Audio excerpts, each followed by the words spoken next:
All right, welcome to Total Bases. It is Wednesday morning. I'm here with Bryan, Leonard, Tokyo, Brandon. Major League Baseball free pick show. The link is now up, so we're probably going to be slow getting people in here because we didn't have the YouTube link up, which is now up.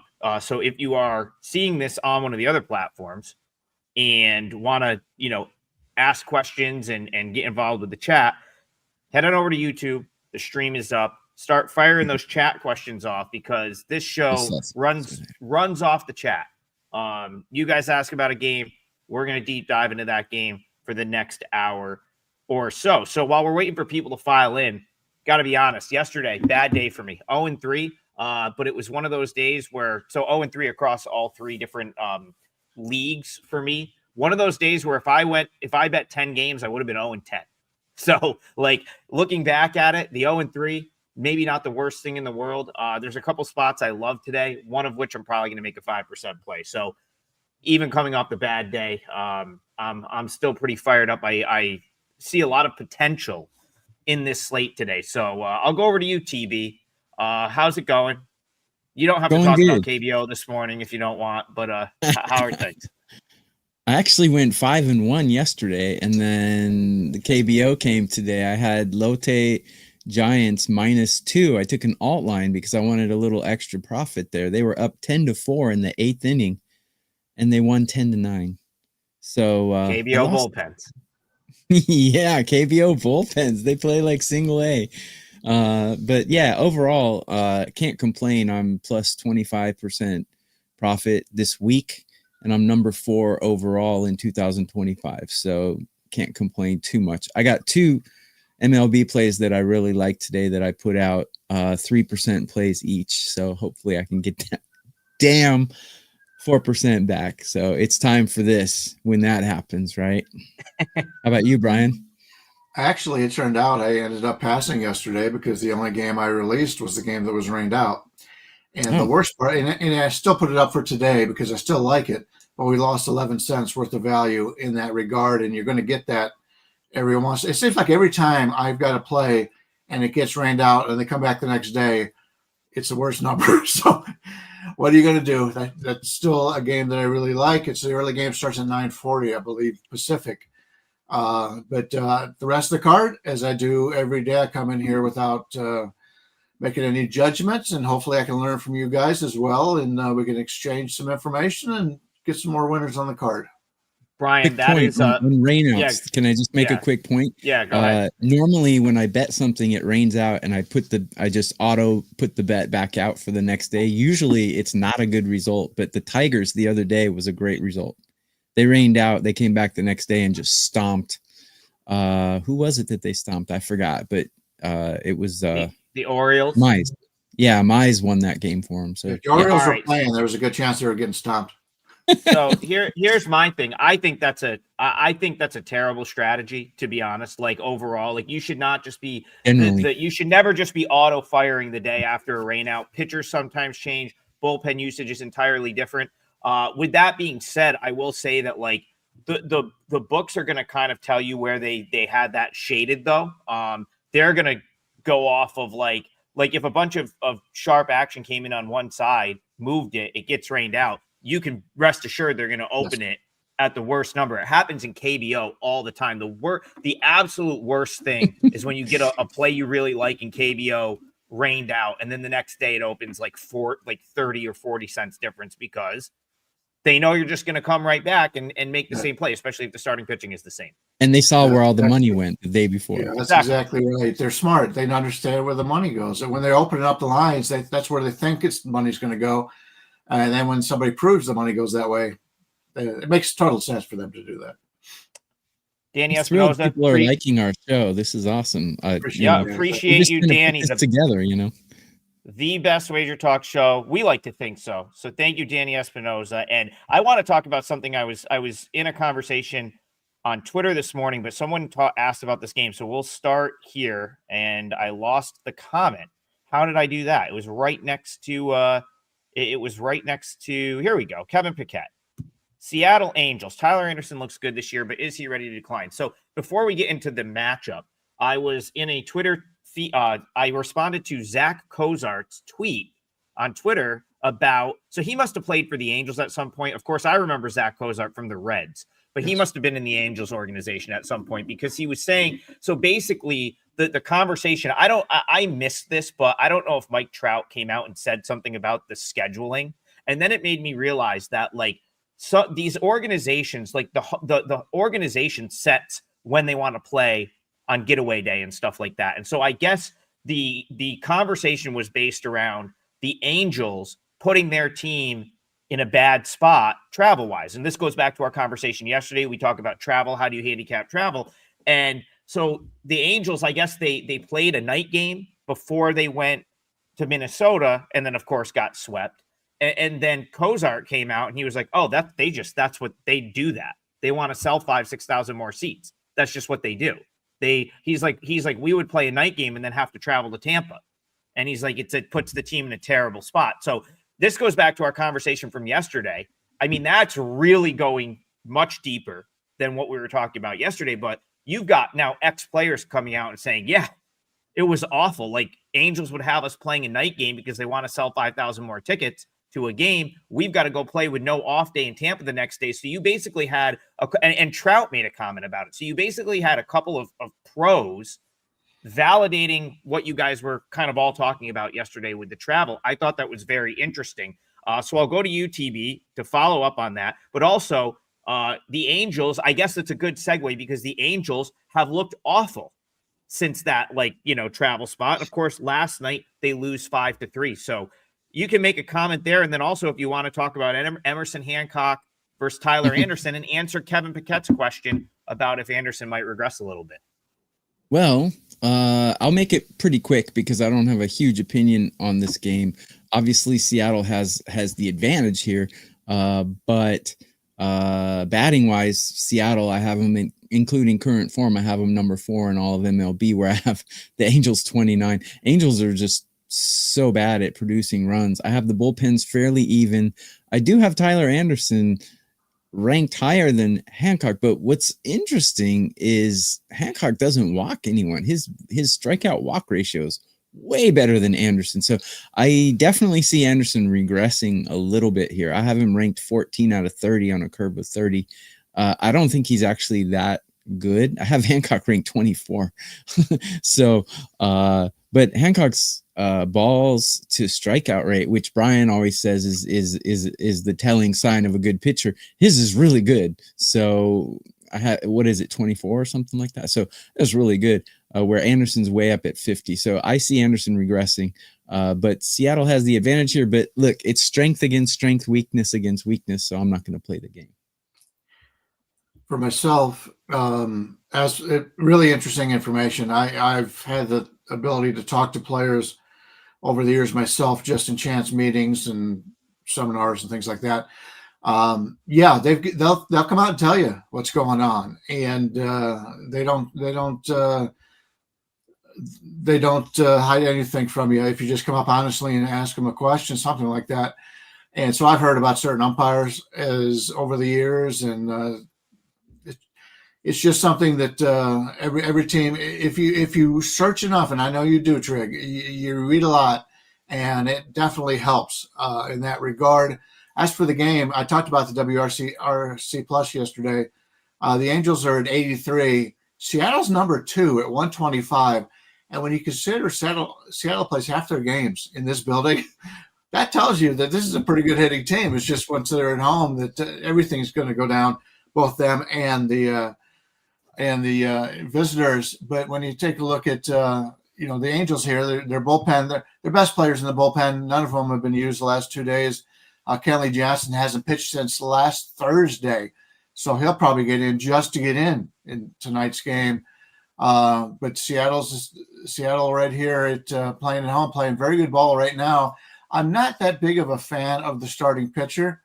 I take a look. Anderson's concerns are fly ball rates and getting hit. His ground ball percentage is only 9%, but this isn't really a stadium that gives up a lot of home runs.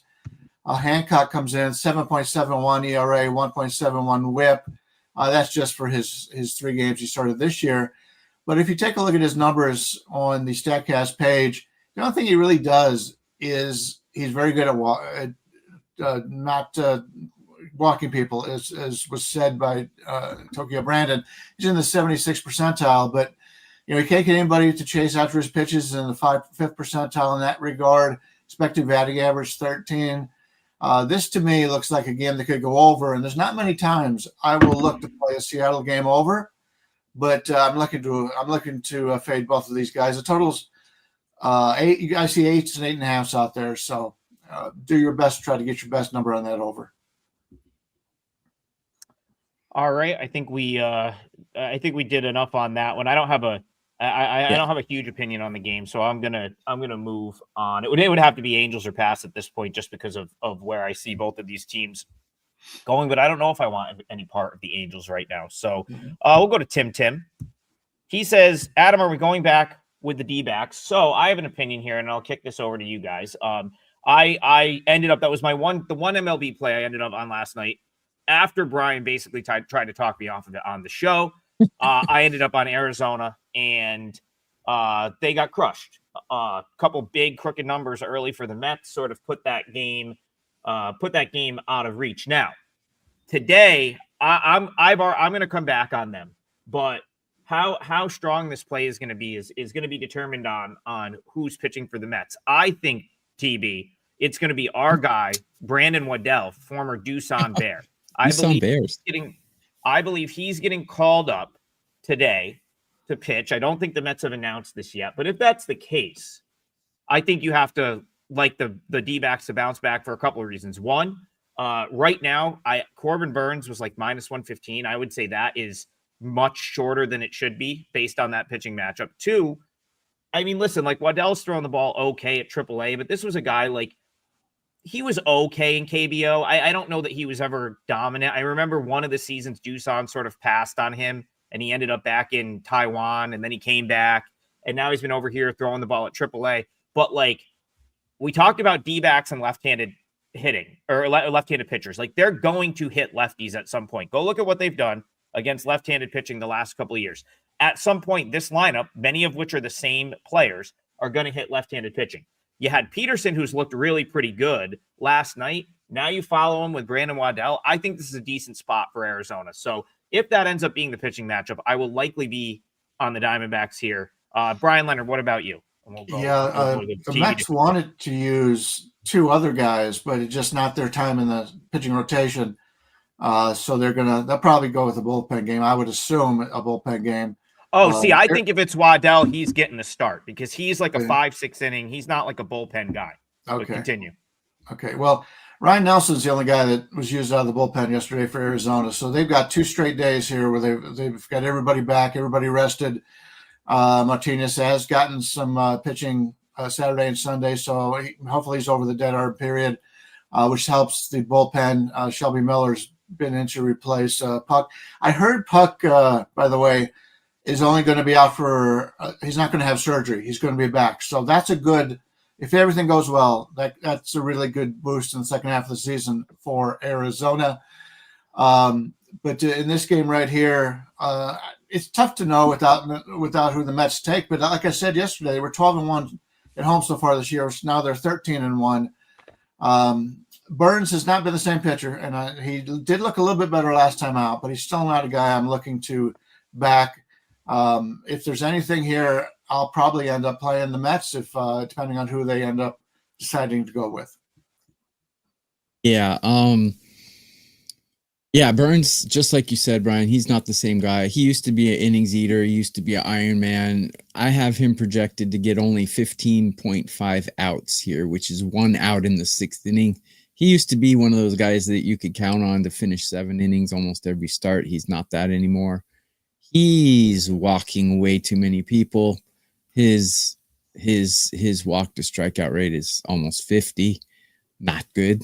And I have him ranked 17 out of 30 on a curve of 30 pitchers. He's just not himself anymore.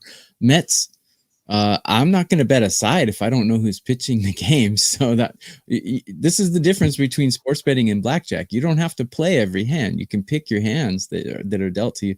But Mets are hitting number 3 in all of MLB right now. Diamondbacks have a 25th ranked bullpen. I'm going to take the Mets team total over here because I think they'll get Burns, and I think that bullpen is just in tatters.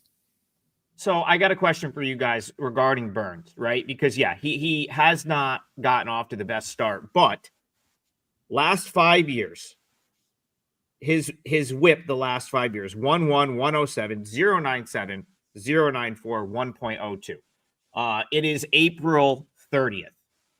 I don't know. I feel like it's too soon to just be like Burns just isn't that guy anymore. He's not. I mean, he's not like, what's this, his 7th year in a league? Like, theoretically, he should be right in his prime. So I don't know. Like, and I guess the point I was going to make here regards to Burns, let's say this is last year. Corbin Burns is on the mound and against potentially a AAA arm. He's probably like minus 190, not minus 115. And Arizona's still a pretty good baseball team. So, like, I guess that's the point I'm trying to make.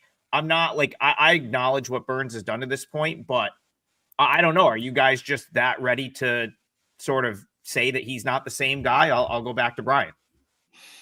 Yeah, I will say so. I didn't think he was the same guy last year. As the season went on, he ended the season, or the season was 2.92 ERA, 1.10 WHIP, very good.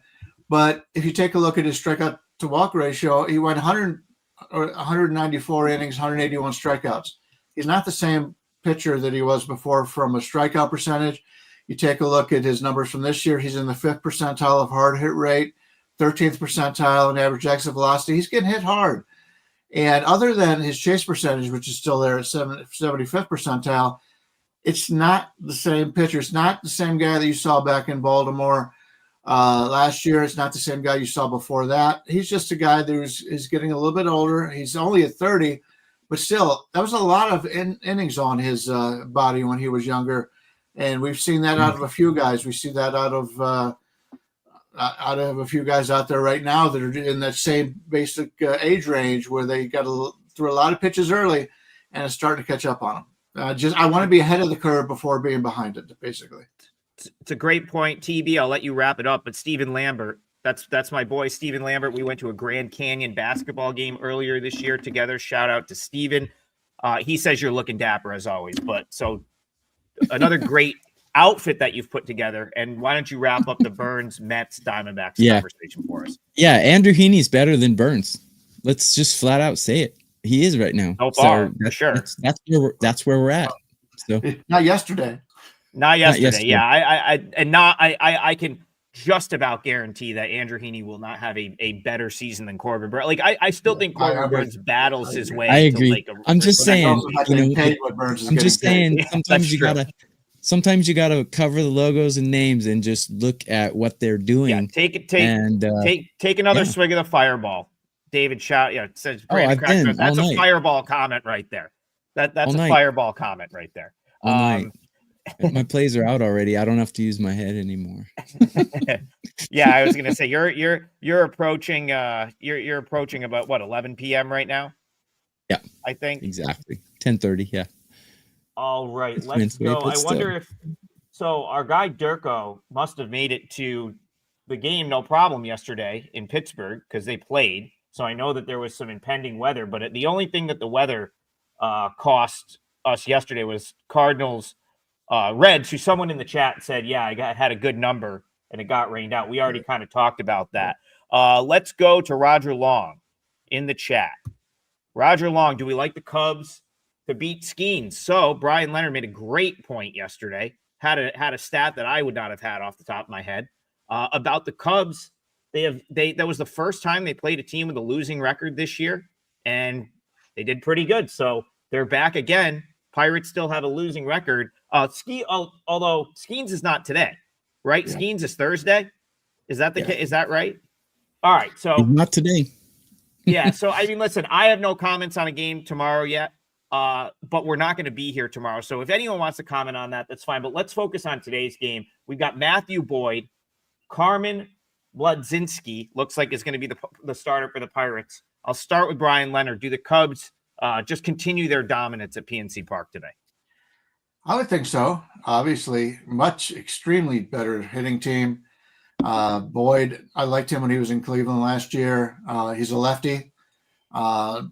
Pittsburgh right now, any player they have with any talent at all is not having a good season. That's their problem. They usually bring in guys. Tommy Pham, I thought, was a good signing. He has done nothing since the first week of the season. This Pittsburgh offense is terrible. I talked about earlier about the WRC plus.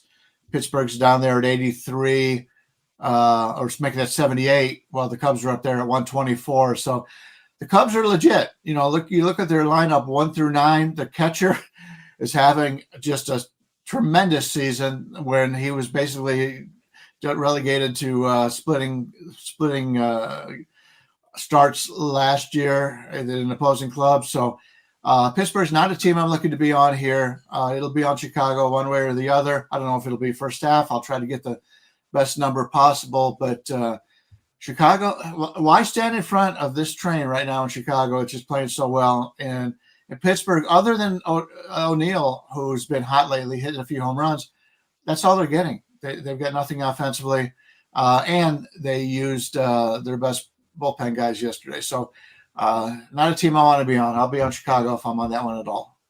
Bryan, before we go to Tokyo, I want to ask you a question about the question that was asked. Let's say it's like last week where Skeens is kind of like undervalued, like he was against the Dodgers, where, because the Cubs are a very popular team in the betting market. They're like the Yankees. They're like the Dodgers. When the Cubs are good, the market wants to bet the Cubs.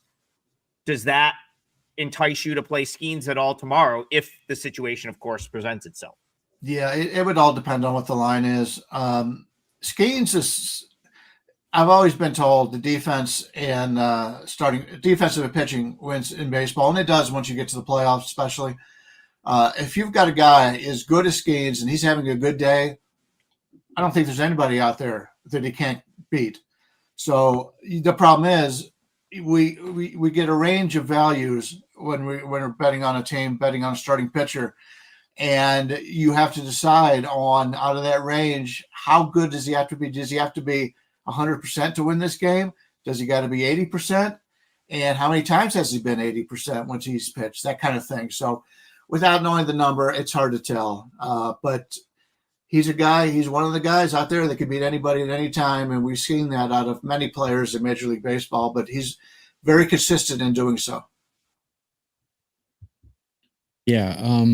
Let me comment on this one. Forget home field advantage. I mean, they're 6-8 at home. That beautiful ballpark, that's like letting a dog live in a Broadway penthouse suite. That's a beautiful stadium, but it doesn't really give them much of an advantage. So if you break this down, the Pirates, their bullpen actually was playing quite well up to a couple days ago, maybe. It's dropped off. I have their bullpen one of the worst in MLB. Lineup is in the bottom one third of all teams, and their starter today, I don't know how to say WR Robleski, I guess his name would be pronounced. Mlodzinski. Robleski's on the Dodgers. It's Mlodzinski for the Pirates. Okay. He's ranked quite low. Boyd is a grizzled veteran. He spent many years with the Tigers. He's solid. I mean, I have him ranked 10 on a scale of 30, and his strikeout rate's pretty good. Chicago's bullpen is a little bit of a worry, but I don't think it will be today.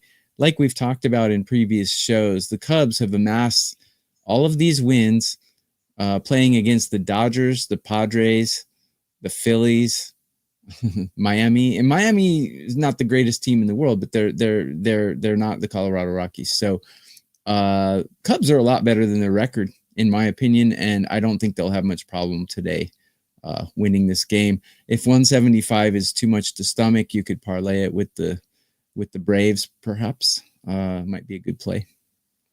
Just to piggyback off of Brian's original point yesterday, Cubs have not played a team with a losing record yet. Matt Boyd he's got okay numbers. Here's who he's faced so far this year: Dodgers, Padres, Diamondbacks. Yep. I mean, and when Matt Boyd is on, if you've watched this guy over the years, when he's on, he will just wipe you out. Like when he's on, he'll go 7 innings, 1 hit, no run. Like, I mean, his stuff can be that good. So this is very interesting. Like, if you get Matt Boyd and he's clicking today, it could be a long day for Pirates hitters, because that really is, like you said, TB, it's just not a very good line. It's just not a very good team. They make errors. They play losing baseball. They do have some bright spots, but they play losing baseball. So that'll be an interesting one. I mixed the pitchers up. You're right. I had the WR guy. This is the ML guy. Weird names, but yeah, I still have this guy ranked 21 out of 30, so not much difference. If it's okay, can I suggest the next game? Yeah, go ahead. I want to take a look. The reason I'm doing this is because I'm not familiar with the pitcher. Detroit is playing a day game today at Houston. I guess Blue Ball is the way you pronounce his name. He could be a married man, and his actual name is Blue Balls. But I don't know who he is. There's not a lot of information. Real quickly checking. Do you know about him? Do you guys either one of you guys know about him? Yeah, I've watched a ton of him. He's been on Sugarland at AAA for the majority of the last 2 years. Here's the trick with AAA. Okay, like I'll rate these guys out based on how they pitch in AAA. So because I'm betting AAA baseball, so when I'm making ratings for my pitchers and whatnot, a lot of it is based off of what they're doing in AAA, in the league that they're in.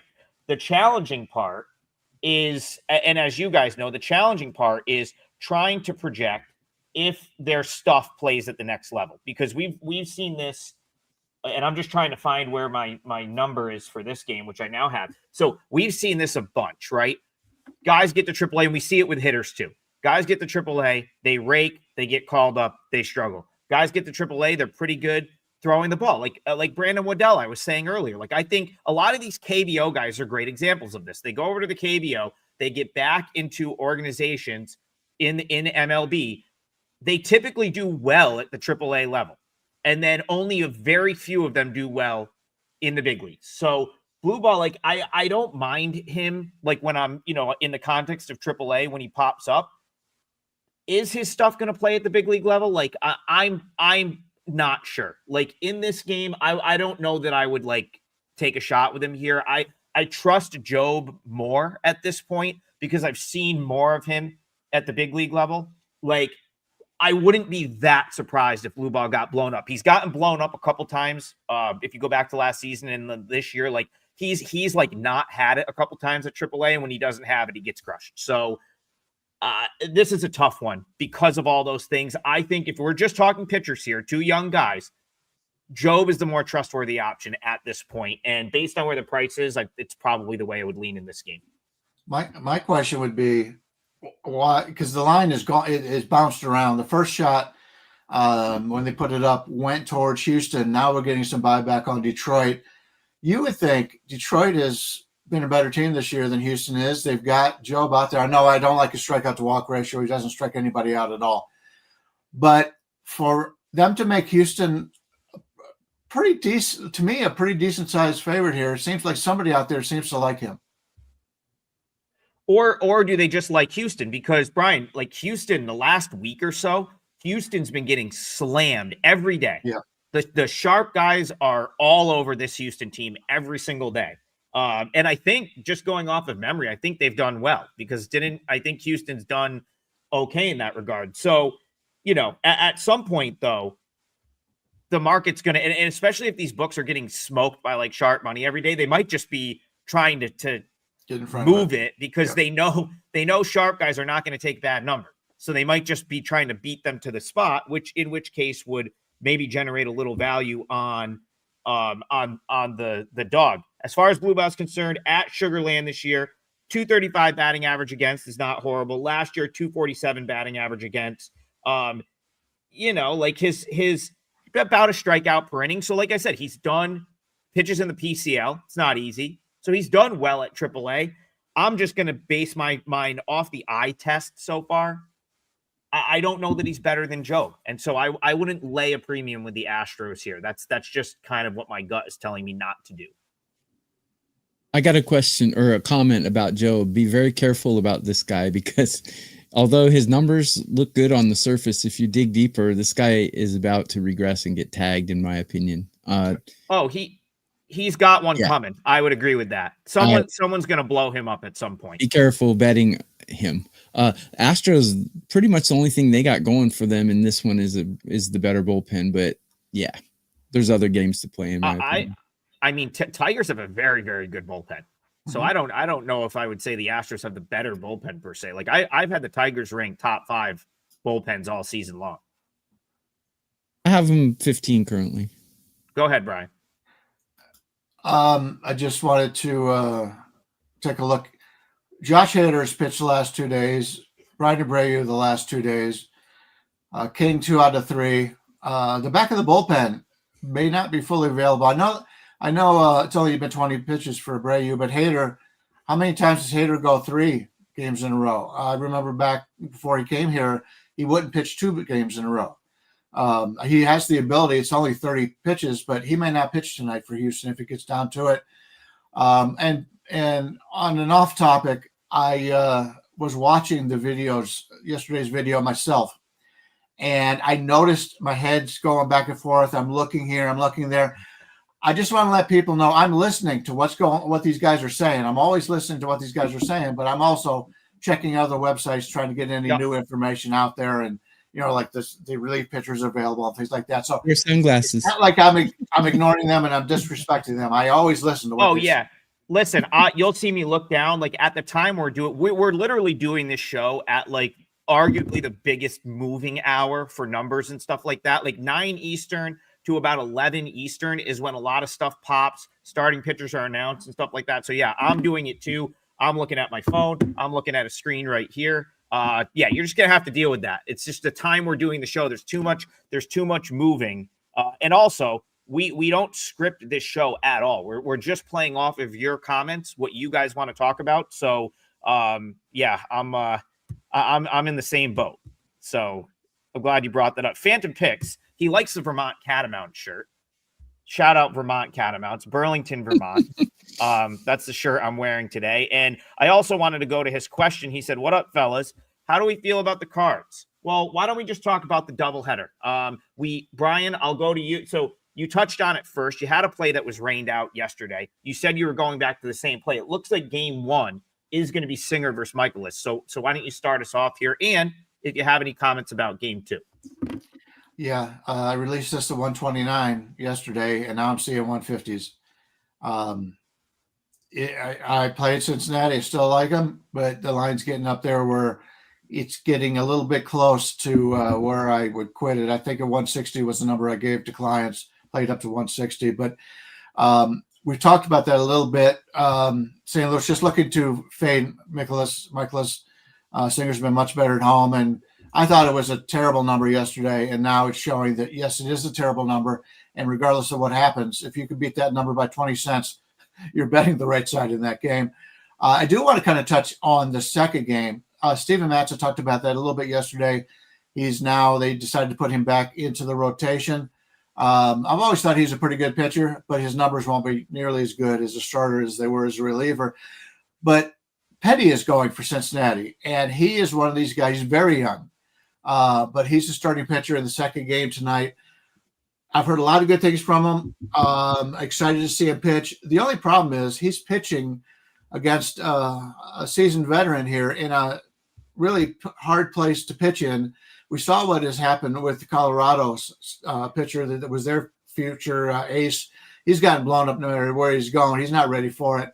As much as I like Petty, I think that may be a game here where there's some value on that underdog. I'm pretty high on Petty just in general based on what I've seen. I feel like he's made a really big jump from last year to this year. He spent most of last year at AA, got up to Louisville like right at the end of the season. Actually threw very well. I think he only made like 1 or 2 starts at AAA last year, but he threw the ball great. This was like in September, so that almost like got to take that with a grain of salt. AAA in September is a mess. Like, they're just trying to put teams together by that point. A lot of the guys are either hurt or they're on the big league, like 40 man and stuff, or they're up with the big league team. But the last couple times out, he's been really good. I know he was a former first round pick, I believe 2021 draft, maybe was a first rounder of the Twins, came over from the Twins organization. And he's thrown it. And I have a feeling this call up, Brian, is because he's thrown it really well the last couple times out, and the Reds are just like, let's see if we can catch lightning in a bottle this year. He's looked great in his last couple starts. It's his turn. We got rained out. Let's just roll with it. But he's thrown it really good. I think depending on how game 1 plays out, and we'll let TB sort of talk about the doubleheader after this. Depending on how game 1 plays out, I'd be interested in the Reds in game 2. Unfortunately, that might take you losing game 1, though. And I don't want to root against you to lose game 1. Yeah, but it's hard to play a game 2 when you don't know what's going to happen in game 1. So if the Reds kind of squeak out a close one, use the better bullpen arms, I would be less inclined to look at them in game 2. But if they have the bullpen intact, and on the other flip side, St. Louis uses the bullpen arms, I might be willing to roll the dice with Petty because you're getting the Reds at a cheaper price than you would have in game 1. So talk about the doubleheader, TB, and what you're looking at in both of these games. I have never, ever in my life bet a game 2 of a doubleheader just because lineups are not decided. And a lot of the decisions for game 2 are based on what happens in game 1. So, we're trying to predict the future here, and the less variables, the better. And game 2 of a doubleheader is huge variation. So I always stay away from game 2, but you guys are more knowledgeable about, call ups and stuff like that than I am. So if you can, utilize that knowledge to make some money on a game 2, more power to you. You're smarter than I am. Regarding game 1, rarely do I see. Yeah, go ahead, Brian. No, go ahead. I thought you were done. Okay. Rarely do I see such a lopsided matchup here. So it almost freaks me out a little bit because this is all Reds in this matchup. I mean, Brady Singer's got great, strikeout ball ratio. Mikolas has a horrible one. His 69 is horrible. I have Mikolas ranked almost towards the bottom of my 30 pitcher curve. St. Louis's bullpen, I got them ranked 19. Their batting, I got them ranked 23. Where I have the Reds hitting, I got them 4, and I got their bullpen 16. So everything kind of favors the Reds here. I don't see how you could not bet them at anything less than minus 150, in my opinion. So that's pretty much how I'm going to go on that one. Go ahead, Brian. I'm done. I'm just rechecking something. Go ahead. Go to the next. I thought I saw the magic finger there. Let's go to Pat's fan. Pat's fan, right on brand for someone named Pat's fan, says Red Sox. And we have Red Sox. It looks like Lucas Giolito will make, I believe, his first big league start of the year. I know he's been down at Worcester for a while. And it's going to be, I guess, Casey Lawrence for the Blue Jays. Didn't even realize he was in their organization, to be honest with you. I think he was in the Mariners organization last I checked, pitching for Tacoma. He is now, if that's the same Lawrence, I think it is. So that's who the Blue Jays are going to go with, which sort of speaks to the issues that the Blue Jays are having at the back end of this rotation right now. They do not have much starting pitching in that organization outside of like the names that Barrios, Bassett, the names that are sort of household names to baseball fans at this point. Once you get past those 3 or 4, not much down at Buffalo. Brandon, I think we might see our guy, Eric Lauer, former Kia Tiger, in that rotation sooner than later because they are sort of running out of options. So it's Casey Lawrence, but Lucas Giolito in his first start of the season. Interesting one. I'll start with you, TB. Why don't you kick us off here? Red Sox, Blue Jays. Again, this isn't blackjack. I don't have to play every hand they give me. Way too many variables in this game. If it were 2017, I'd go with Giolito, but it's not. So I have no idea what to expect from him. I have no idea what to expect from the other starter. No need to bet this game, in my opinion. according to roster resource on Fangraphs, Casey Lawrence pitched 52. He had 52 pitches yesterday. He's not starting. Okay. So who's our Blue Jays starter? That's my bad. Well, that's the thing. You don't know, and I hate to talk about that. I don't want any part of Giolito. He has not looked good in his game so far in in his rehabilitation starts, and they brought him up basically because they've got so many other injuries at the starting pitcher situation. So. Maybe we do get Lauer today. And until we get Toronto, the over is the only thing I can take a look at with these teams, especially the way Boston's hitting right now. They've been hitting the hell so many other good games to bet. Yeah. So Eric Lauer is listed to pitch for Buffalo today. So that's usually a good sign. If a team doesn't have a pitcher listed, it's either probably going to be a bullpen game or they're going to grab their projected starter from AAA. Be interesting. Lauer, was he in the KBO too? Lauer was in the KBO with the Kia Tigers last year, and I don't think he had a great. I think he was like serviceable enough to hang around for most of the year, but now that team, he was on the best team. But I got to go back and look at his numbers from last year. I feel like he was like mid-4 ERAs. Yeah, that's a tough one, especially not knowing who the pitcher is. And knowing like the issues that the Blue Jays have had in that back end of the rotation, it'll be interesting who they trot out there. That being said, I'm with you guys. I'm not sold enough to want to like come out firing with Giolito here. So that is a tough one. I think the game everyone wants to talk about is the Yankees Orioles. All right, yeah, I see that as well. Yeah, Kevin Paquette says I'm seeing Yankees O's both -110. Well, my one win yesterday was not betting the Orioles. That was a win for me. Not playing the Orioles. I strongly considered it, and I didn't, and I'm glad that I didn't because that was a bloodbath. They are garbage.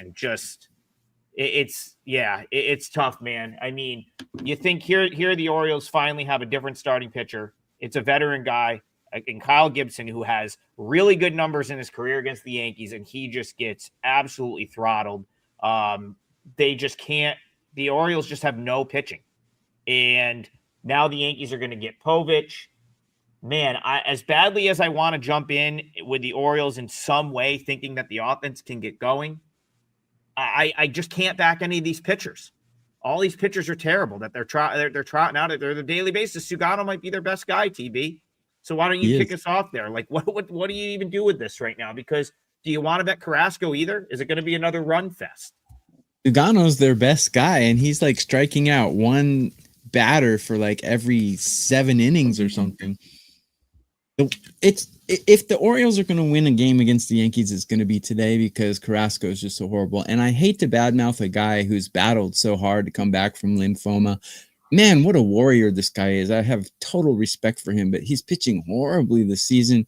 Can't trust him. Povich actually has semi-decent strikeout numbers, but I got him ranked in the bottom 1/3. I have the Orioles ranked 22 or worse in every single category that I'm looking at. Yankees have better batting. They have a better bullpen, but Carrasco's just been so bad. So can you trust him or not? I don't know. And if I were to go anyway, it'd have to be the Yankees. It's just hope he doesn't barf on the mound. What a courageous guy, though. I hate to badmouth him. Great guy from everything that I've been told. He used to pitch for my Cleveland team. Everybody loves him, but he has seen his better days. I'm not a Povich fan, but although I believe he pitched very well his last time out, so he's young. He's been highly touted, so we'll see what happens. The funny thing when you're looking at the Baltimore bullpen is they seem to have their best pitchers always available. That's because they're never in these games and they don't get a chance to use their best pitchers. Bautista's only pitched twice in the last week. Dominguez once, Aiken twice. Cano's only thrown 14 pitches in two appearances. So all their guys are fresh, but they're also could be rusty because they just haven't pitched that often lately. That is always a concern. And at this point, Baltimore has the talent on offense. They haven't put it together. And with these two starters, the line's 9.5 out there. I've even seen a 10 if you want plus money back. But that would be the only way I would go here. I don't trust the bullpens, and both starting pitchers have seen better days, at least in the minors or in earlier career. The over would be the only thing I would look at here. Yeah, or I will circle back and just say, like, Orioles is very tempting to me because I think I said this last week on the show. Like, Povich is a guy, like, longer term I do kind of believe in. Like, he's like the one pitcher in this rotation that I'm inclined to sort of want to bet on. I think we did the show. I remember, I think it was against the Nats, and then maybe he went out and like outdueled Mackenzie Gore. I can't remember if it was that game, but I know he pitched well in his last start. It was against the Nationals, pitched into the 7th inning. Yeah, he got the win. It must have been the Mackenzie Gore 2-1 game that they won last series. So that's a good sign for me. As someone that likes Povich, that he is sort of coming off of a good start. I think here, I would if the Orioles can get the ball to because that's the one thing, I guess, the biggest point I want to make. If the Orioles can get to the ball to those guys at the back end, or like the front end of their bullpen in a leveraged spot, then I'm okay with the Orioles. I think Felix Bautista is probably like the second best closer in the AL right now. He just doesn't get many opportunities, but from like, if you watch these guys, it's been a big problem. A lot of teams don't have great closers right now. And I'll take that Yenner Cano, Felix Bautista combo over what most of these teams have at this point. I don't know if I'm going to do it. Kind of like the Orioles. I guess I'll leave it at that. Orioles are pass for me. Man, guys, just that was ugly yesterday. Quick betting advice, though. You got to ask yourself, why am I betting this game? You know, a lot of people asking about the Angels and stuff like that. It's like, don't fixate yourself on a game because you like the team or you like the pitcher or something like that. Fixate yourself on a game because you think you're going to win it, right? Well, I can very clearly answer the question of why would I bet the Orioles here.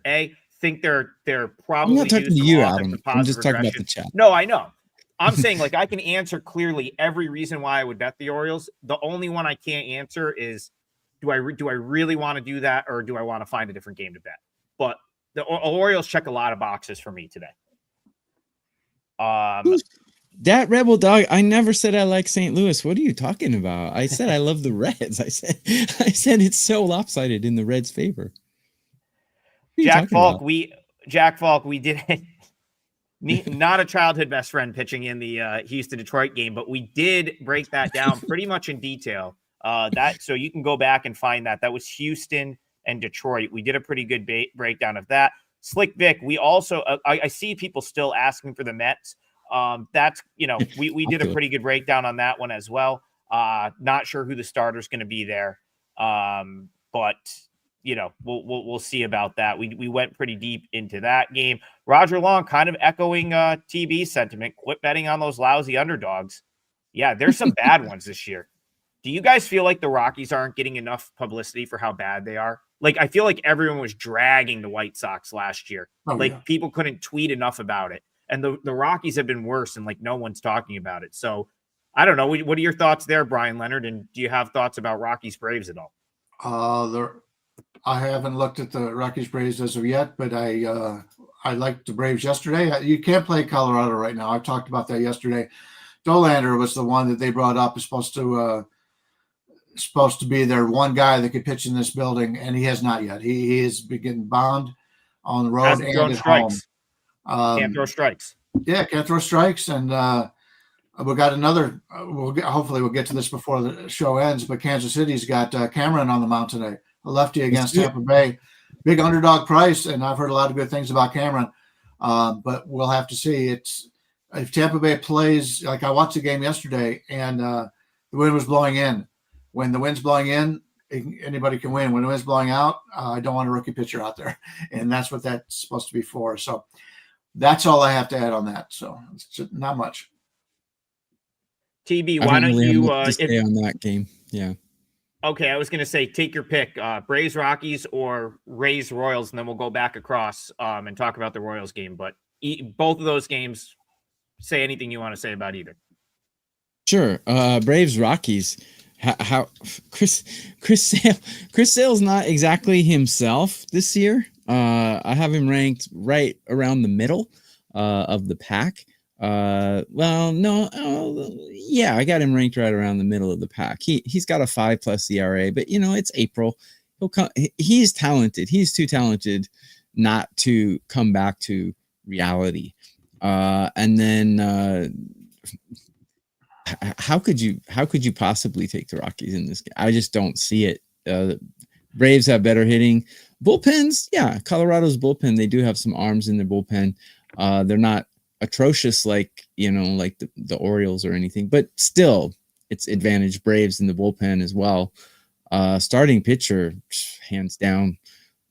I don't see how you could possibly even think about betting Colorado. Some might say Colorado's home advantage. Well, they're 3-11 at home. So if that's an advantage, if you're willing to bet your money on Colorado, you have a lot more testicular fortitude than I do. That's all I have to say. I mean, yeah, I've kind of going back to what Bryan was saying, like Dollander, I'm not sure why they still have him up at the big league level. He's had command issues. He hasn't necessarily thrown it terribly, but the problem he's having is he's just getting himself into these situations where there's a ton of traffic on base, and then a seeing eye single breaks his back. Like he's too tentative, he doesn't trust his stuff enough at this level, and it's probably because he barely spent any time at AAA. The Rockies have to be the most poorly run organization there is right now. Like, and I did that. I don't even know. I can't remember if we were talking about this on air or not, but I did the MGM show with Cody Decker, who played for the Rockies for a minute. Like he was in their organization for a little bit, for a little while. And he was kind of like saying they care about people showing up to the ballpark. And that's one thing they do well. It doesn't matter how bad that team is. There will be people at Coors Field. It is a beautiful place, and it tends to get a great turnout over the course of the season. I just don't know that they really care much about winning. Like it's like some of the things they do just make no sense from an organizational standpoint. And yeah, like there's no way I could do anything with Dollander. The Braves are starting to heat up as well offensively, so that's insane. As far as the other game is concerned, and then we'll go to Bryan Leonard. Noah Cameron's thrown. He's been nice at Omaha. He's had good seasons last year to this year. So he's probably potentially shows a little value as a dog. I like Rasmussen, but again, you're talking about the Rays being a pretty big favorite here. And this kind of goes back to our conversation yesterday. I don't know that they're hitting consistently enough to want to back them -170. So nothing going to be, and I'm going to have nothing in those two. And we'll go to Bryan Leonard to talk about Royals Rays. Yeah, don't have much on that. I have the same concerns. I did want to touch about the Atlanta Braves. Sales numbers do not look good. He's got a 5.40 ERA, but always check SIERA, check expected ERA. Expected ERA of 3.55. His strikeout to walk ratio, we're looking at 20.5, which is still dominant. It's excellent. My only concern is that his chase rate is in the 92nd percentile, which is great, and Colorado should be chasing him a lot of those pitches outside the strike zone today, but the altitude makes the ball not move as much, and so that's a little bit of a concern. So he may not look as good as he normally looks today, but there's no way I would look to play on Colorado. All right, guys in the chat, we've got a lot of questions. Mets, Pirates, and Tigers. We've talked about all three of those games. So as always, you can always go back and watch this show on demand. And we will get to a game that people are asking about. A couple people have asked about that we have not talked about yet. And that is going to be Giants, Padres. Landon Root looks like for the Giants. And is it King for the Padres? Am I seeing that right? Yes. So someone else, we had another Slick Vic says hottest team Giants as an underdog. I'm on it. What do you think, TB? Giants as an underdog here, or do you like the Padres in this one? The only way I would, two good teams, two really well put together teams. I don't think anyone expected the Giants to be this good. If you did, then other than me, but yeah. You thought they would be this good? The same. I said it on this show for like literally since like the second week of the season that I thought the Giants could win this division. They were a playoff team, but go ahead. In the division? Dang, man. Go back Okay. in the record. Go back in the shows. It's on there somewhere. Okay, props to you, because I didn't expect them. As a matter of fact, I have a future play that they're not going to make the playoffs. So that's how dumb I am. But let's take a look at today's game. They're both pretty, current form, considering they're both kind of slumping at the plate right now. And this is a pitcher park. The only way I would go in this one is under, because you got two top 5 bullpens here. You got one top 3 pitcher in Michael King, according to my rankings. Top 3 meaning on a curve of 30, so he's in the upper 5% of pitchers. And Route still, ranked right around 10, so top 1/3 so far. Strikeout ball rate, they're both pretty decent. I don't see them regressing. Pitchers Park, under is the only way I would go in this one, because I have no idea who's going to win this game. I can see the under. Surely with Michael King. Michael King has turned himself into one of the best young pitchers in baseball. But Landon Rope, I really like him. You take a look at his hard hit percentage. As good as Michael King is, his hard hit percentage is 42.2. Landon Rope's 26.8. He has done very well. I've read a lot of articles about him. He hides the ball. He doesn't have a lot of extension. He's only the 47th percentile in extension, but hard hit percentage, 94th percentile, whiff rate, 91st percentile, average exit velocity, 86th percentile. He keeps the opponents off balance, and he's striking out in his career. He struck out about, 1 per inning, which is okay. His whip is kind of high. It's a 1.42 in his career. That's been his only holdback this year. Talked about ERA, comes in at 4.56. His expected ERA is 3.23. So I want to play on San Francisco the way they're hitting right now. I want to play on Landon Root. Are we getting the number that is valuable here? It opened at 130. It's now up to 140. I'm even seeing a 150 at Chris out there. To me, the line gives you enough value where you can play Root, and that's probably going to be the side I'll be on. I agree. It would be Giants or pass. It would be stuff tied to Roop or pass, maybe strikeouts. I'm with you. He has been super impressive. Giants pitching has been awesome. So Giants or pass and Roop props, I think, would be fine for me. Go ahead, TB. Quick comment. When you see both teams, team total 3.5, you can add 3.5 plus 3.5 equals 7. And then you look at the game totals 8.5. That should tell you that something's game off. Total's not 8.5.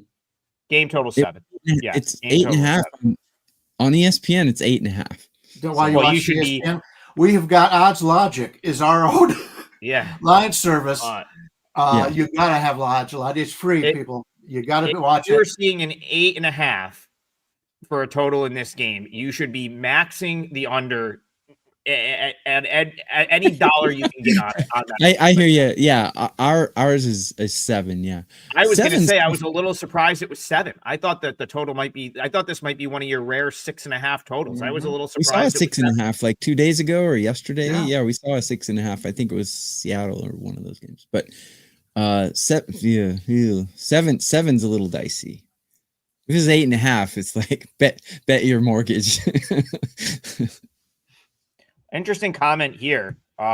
Anyone hear anything about the stomach bug in the Mets clubhouse? I haven't, but makes me like that. I mean, I try.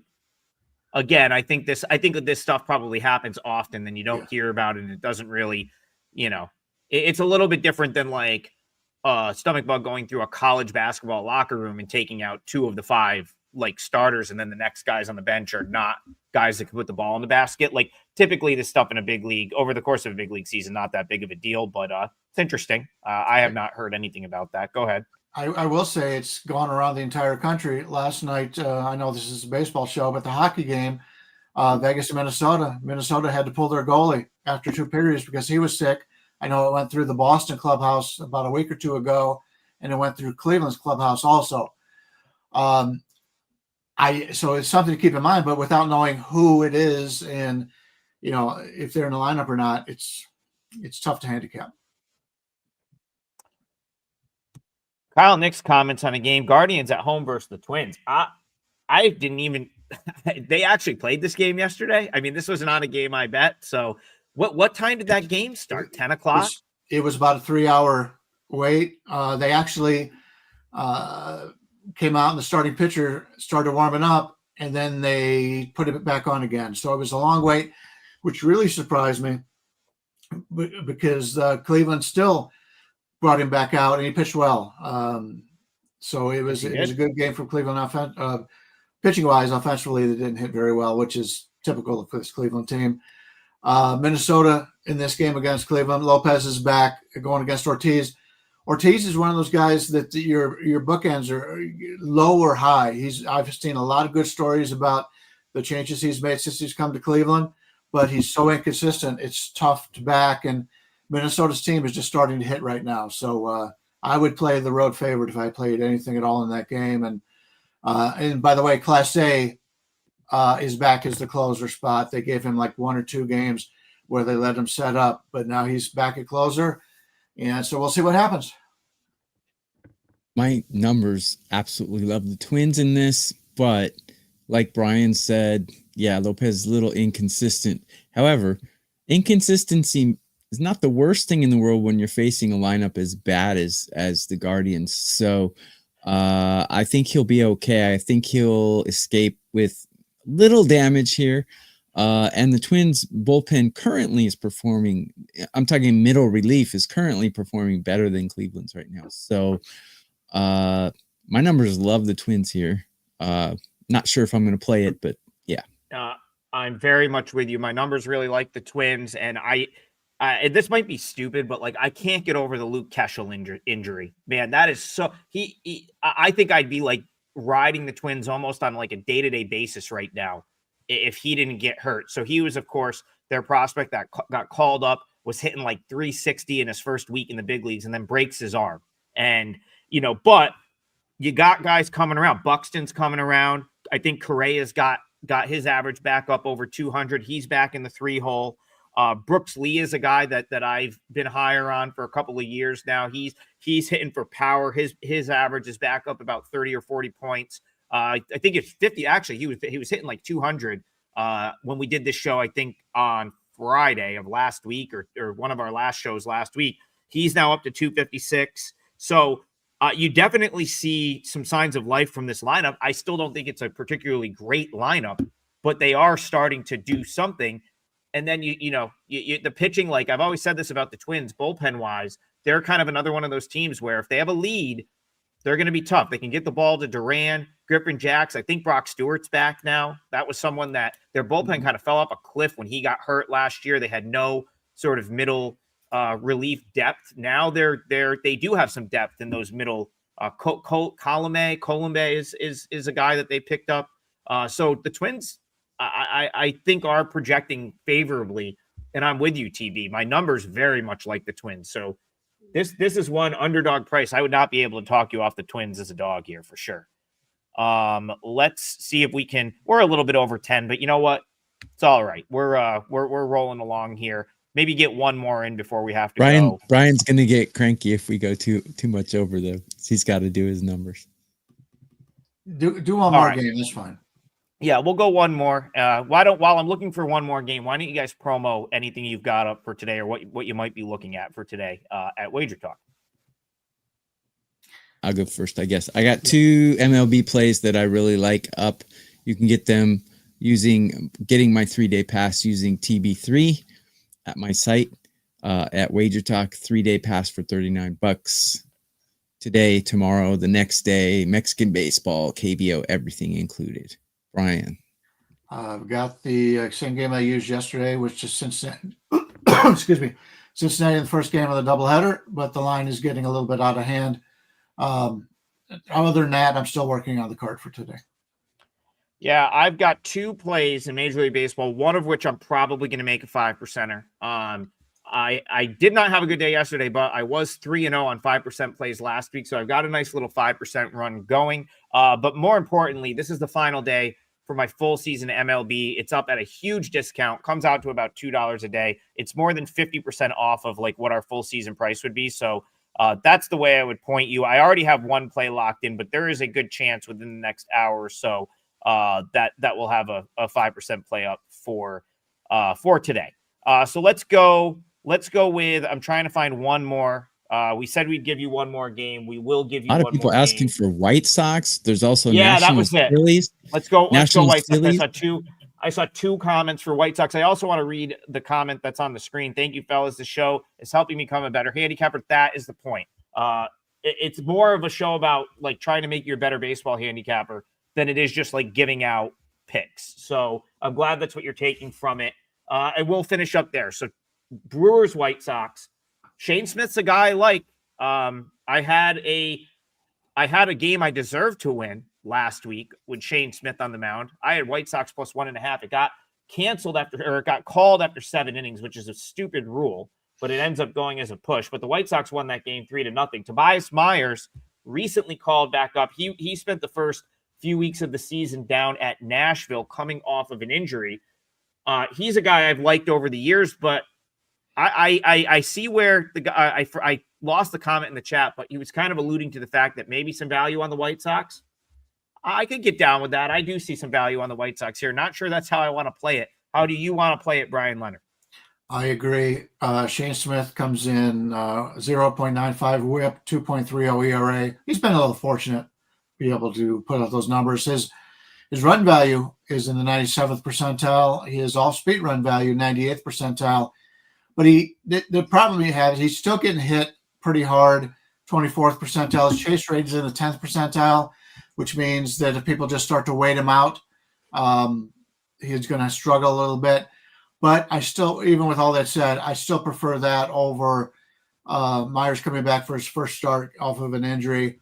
And Milwaukee's been one of those teams that has been very inconsistent this year. So, HM, I could get a chance with a guy who I think eventually is going to be the better pitcher. Who knows now? But you're getting him as a pretty good number. I prefer the White Sox.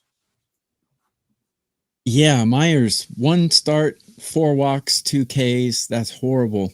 But his actual surface numbers aren't as bad as it seems. The White Sox do. Shane Smith ranks rather high. Sample size is kind of small. But the White Sox, aside from starting pitcher in this matchup, they do not compare in bullpen or batting to Milwaukee. So hard to take them when everything's stacked against them except the starting pitcher. And Shane Smith's strikeout rate's not that good. If the Brewers make contact, he could see a couple fly out, in my opinion. I'm not going to play it. Yeah, I think White Sox plus 1.5 is something I would give a look if it was about 10 cents cheaper. With these really like bottom of the barrel teams, I have a hard time playing them to win games. I think there's value on White Sox money line, but these teams like the White Sox, the Rockies, like the bottom teams in the league, I prefer them when you can catch the 1.5 and you don't really have to pay for it. So like when you can get 1.5 and it's like minus 105, maybe even minus 110. At the current price of minus 130, that's a little too expensive, but sometimes these teams take money the other way. And then I'll sometimes be willing to jump in. So I'll give you a lean of White Sox plus 1.5. And I think you got another 10, 15 cents of value. I might make my card. So that's how I'm looking at that one. All right, guys, we went a little over today, but you guys were firing off questions. Over 700 live viewers, which we appreciate. As always, the show is up on demand. So check that out the rest of the day. We hit a whole bunch of games. Go on over to WagerTalk. Everyone's got plays up. We will see you guys back here Friday morning. Everyone have a great day. See you guys Friday.